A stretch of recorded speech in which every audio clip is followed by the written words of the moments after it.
নবী বিশ্ব নবী রাহমাতুল লিল আলামিন ডাক দিয়ে বলে, সাহাবীরা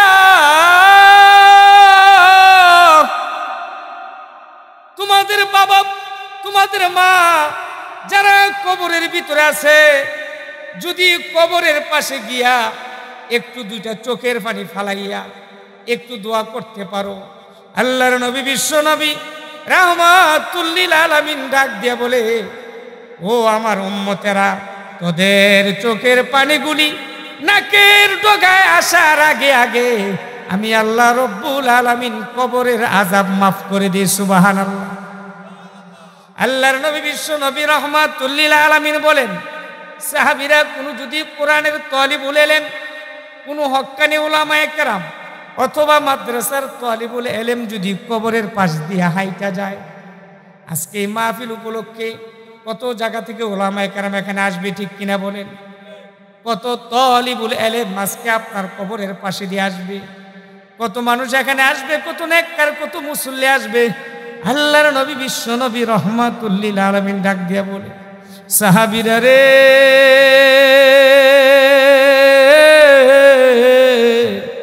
ও সাহাবীরা, কোন কোরআনের পাখি যদি তালিবুল ইলম কবরের পাশে দিয়া যদি হাইটা যায়, আমার নবী বলেন 40 দিন পর্যন্ত কবরের আযাব আমার আল্লাহ বন্ধ করে দেয়। সুবহানাল্লাহ। কেউ আসছেন উলামা হযরত কি বলে, একটু তাদের কথা শুনে ইসলাহ হয়ে দিনের রাস্তায় চলবো। 3 ধরনের লোক আছে। আব্দুল কাদের জিলানী রাহমাতুল্লাহি আলাইহি একটি কবরের পাশ দিয়ে যাইতেছিলেন, ওনার একজন শিষ্য ছিল। কবরের পাশ দিয়ে যখন যাইতেছিলেন, কবরের ভিতরে কিন্তু কবরের মধ্যে শ্রীগাল কুকুরে বিভিন্ন জিনিস, অনেক সময় মরা লাশ তোলে কি তোলে না, মরা লাশ তোলে বিদায় আমরা এখন বাঙালি এমন সিস্টেম খাসা বানাইছি, খাসা ডাবাই দিয়ে হিয়ালেও কিন্তু করতারা না, ঠিক নেবে ঠিক। বন্ধুরা আমার, আব্দুল কাদের জিলানী রাহমাতুল্লাহি আলাইহি যাইতেছিলেন কবরস্থানের পাশে দিয়া। কবরস্থানের পাশে দিয়ে যখন গেলেন, দেখে একটা মরা মানুষের মাথা। মরা মানুষের মাথাটা হাতে নিলেন। মরা মানুষের মাথাটা হাতে নিয়া হাতের ভিতরে লাঠি লওয়া কিন্তু সুন্নত। আব্দুল কাদের জিলানী রাহমাতুল্লাহি আলাইহি ওনার হাতে একটা লাঠি ছিলেন। এই লাঠি দিয়া মরা মানুষের ঠোলটা আছে, ঠোলের কান বরাবর যখন ঢুকাই দিলেন, লাঠি আর ঢুকে না। মরা মানুষের মাথাটা ফালাইয়া দিলেন। মরা মানুষের মাথাটা ফালাইয়া দিয়া এবার আরেকটু সামনে গেলে শিষ্য ডাক দিয়ে কয়, হুজুর কেন ইবা মরা মানুষের মাথা নিলেন, আবার দিয়ে ফালাইয়া দিলেন? বলে সামনে চলো। আর একটু সামনে গেলে এবার গিয়ে দেখে আরেকটা মরা মানুষের মাথা। কার মাথা চিহ্ন করা যায় না। মাথাটা আবার নিলেন, নিয়ে যেই মাত্র নাকি কান বরাবর লাঠিটা ঢুকাইলেন, কিতাবের ভিতরে লেখে এবার এক কান দিয়ে ঢুকলো লাঠিটা, আরেক কান দিয়ে বাইরে হয়ে গেল। সুবহানাল্লাহ। এই মাথাটাও ফালাইয়া দিলেন। শিষ্য জিজ্ঞেস করে, হুজুর বুঝলাম না, 2 নম্বর মাথা নিলেন কেন, ফালাইলেন কেন? আব্দুল কাদের জিলানী বলেন, সামনে চলো। আর একটু সামনে গেলে যাইতে যাইতে যাইতে যাইতে কবরস্থান শেষ পর্যায়ে, শেষ মাথার মধ্যে গিয়ে দেখে আরেকটা মাথা। ওই মাথাটাও নিলেন, নিয়া লাঠিটা ঢুকাইয়া দিলেন। লাঠিটা ঢুকানোর পরে কান দিয়ে ঢুকলো, কণ্ঠনালী বরাবর লাঠিটা বাঁকা হইয়া কণ্ঠনালীর দিকে ঢুকলো। এই মাথাটা থইলার ভিতরে ঢুকাইয়া দিলেন। রে ভাই, সামনে চলতেছেন। শিষ্য জিজ্ঞেস করে, হুজুর 2টা মাথা ফালাইয়া দিলেন, একটা মাথা ব্যাগের ভিতরে ঢুকাইলেন, কারণটা কি? আব্দুল কাদের জিলানী ডাক দিয়া বলে, বাবারে, যেই 2টা মাথা ফালাইছি জানুনি, এই 2টা মাথা দুনিয়ার কাদের মাথা? হুজুর জানি না, বলেন দেখি কার মাথা? হুজুর আবার ডাক দিয়া বলে, যেই মাথা দিয়ে আমি লাঠি ঢুকাইলাম আর লাঠিটা ঢুকলো না, এগুলো হইল এই গ্রামের তাদের মাথা, যাদের কানের ভিতরে এই গুলিস্তানের ওয়াজের শব্দ গেছে, মাইকিং শুনছে, কোরআনের সংবাদ গেছে, কিন্তু এই কোরআনের সংবাদ যাওয়ার পরেও মসজিদের আজান গেছে, আজান যাওয়ার পরেও জানালা খোলা, জানালা দিয়ালায় কানের ভিতরে আঙ্গুল দিয়া রাখে। বাংলাদেশের মধ্যে এমন একজন কবি ছিলেন, যেই কবি নাকি বলেছিলেন ফজরের নামাজের আজানের দবনি বেশ্যাখানার আওয়াজের চেয়েও খারাপ। বলেন নাউজুবিল্লাহ। বন্ধুরা আমার, বলছে যারা নাকি আজান শুনে মসজিদে আসে না, যারা বয়ানের কথা শুনো কানের ভিতরে আঙ্গুল দিয়ে রাখে, এটা শুধু এখন না, এটা নবীর আমলও। আমার নবী, আপনার নবী, বিশ্ব নবী রাহমাতুল লিল আলামিন যখন কোরআন তেলাওয়াত করত, আবু জাহিল্লা বলতো, রে মুহাম্মদের তেলাওয়াত জাদু, মুহাম্মদের কণ্ঠের ভিতরে জাদু, এই তেলাওয়াত গুলো তোমরা কানে শুনো না। কই আমরা যদি বাড়ি দিয়ে যাই কানে শোনা যায়। আবু জাহিল্লা বলে কানের ভিতরে আঙ্গুল দিয়ে রাখো, আঙ্গুল দিয়ে যেন মুহাম্মদের তেলাওয়াতের শব্দ তোমাদের কানে না যায়।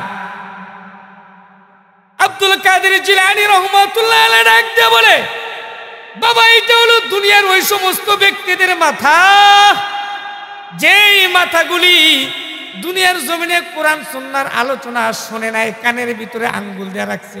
এই জন্য ভাইয়ের আমার, আব্দুল কাদের জিলানী রহমাতুল্লাহ আলাইহি বলে, এটা হলো দুনিয়ার ওই মাথা, যেই মাথাটা কোরআন তেলাওয়াত আজান শুনলে আঙ্গুল দিয়ে রাখতো। এই সমস্ত মাথা কোনো জান্নাতি মাথা না, এগুলি হইল ফি নারি জাহান্নামা খালিদিনা ফিহা আবাদা, তারা সদা সর্বদা জাহান্নামের ভিতরে থাকবে। জাহান্নামীর মাথা। হুজুর বুঝলাম প্রথমটা, 2 নম্বরটা কি? কয় 2 নম্বর হলো ওইগুলি মাথা ওয়াজে আসতে চায় না। বিবি কই এত কাছে মাহফিল যাইতা না? কয় যাইতাম নাকি? মানুষ খারাপ কইব, যাও না। কই দেখি না প্রধান বক্তাইব, গলাটা কেমন, এটা দাঙ্গ সাইরগের হুজুর এত তাড়াতাড়ি করে। বিবির কথায় মাহফিলে আসছে, মেলা মুলাদ কিছুক্ষণ করছে, ওয়াজের বয়ান কিছু কানে শব্দ লাগাইছে, শুনছে, এক কান দিয়া বাহির করছে, আরেক কান দিয়া বাড়িতে যাওয়ার পরে বিবি জিগায় কি বয়ান করছে? আরে বয়ান তো গেছিলাম, কিন্তু জিলাপি কিনা হাতে টাইয়া পড়ছি, বয়ান তো হুরা হুনি নাই, আছে না নাই? কথা কন্যা করে এই লোক আছে না? আমার লগ হইতা, হ্যাঁ সাইরে বলতে আমার লগ হইতা, চিনি আমি। বন্ধুরা আমার, আসছে একটু জিলাপি লইল, শব্দ কান দিয়ে শুনলো, বাহির করে দিল। মরার বয়ান করলো, নামাজের বয়ান করলো, আব্বা আম্মার খেদমতের বয়ান করলো। বিবি জিগায় কি কইছে? কইতারতাম না। কই কি আসছো? জিলাপি লই আইয়ে বসি, হুজুরে বয়ান মন রাখতারছি না। আব্দুল কাদের জিলানী ডাক দিয়া কয়, বাবা রে, এটা হলো ওই মাথা, যেই মাথা মাহফিলে গেছে, এক কান দিয়ে শুনলো, আরেক কান দিয়ে বাহির করে দিল। এই জন্য আমি আব্দুল কাদের জিলানীর লাঠিটাও তার এক কান দিয়ে ঢুকছে, আরেক কান দিয়ে বাহির করে দিছে।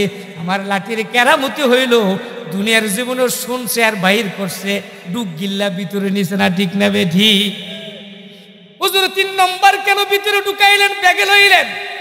এবার ডাক দিয়ে আপনাদের কথা বলে, এগুলি হলো ওই মাথা যারা জুমার দিনও মসজিদে আগে যায়, আগে গিয়ে হুজুরের বয়ানগুলি শোনে, আবার এই বয়ানগুলি নিজের ছেলে মেয়েদেরকে শোনায়, নিজের বিবিকে শোনায়, নিজে আমল করে। অর্থাৎ কান দিয়ে শুনলো, কান দিয়ে বাহির করলো না, কণ্ঠনালী দিয়া মুখ থেকে আদাত নিচে, কলজার ভিতরে, কলবের ভিতরে নিচে, ঠিক কিনা বলেন? এই জন্য আমরা এই 2 মাথাওয়ালার লোক না।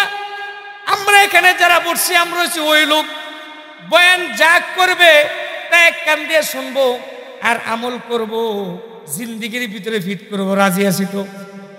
কেডায় কেডা রাজি আছে? একটু হাত উড়েন, আরো জোরে একটু লারা দেন। নারে তাকবীর! আরো জোরে নারে তাকবীর! হাত নামান। মানুষ বেশি লাগতো না। ইমাম গাজ্জালি বলছে, আমার মাদ্রাসায় ছাত্র বেশি তেমন লাগতো না, একজন ছাত্র যথেষ্ট, হ্যাঁ, যে দুনিয়ার সেরা শ্রেষ্ঠ বিখ্যাত আলেম হয়, ঠিক না বেটি? 50,000 মাদ্রাসার মধ্যে হইরে লাভ কি, আমল যদি না থাকে?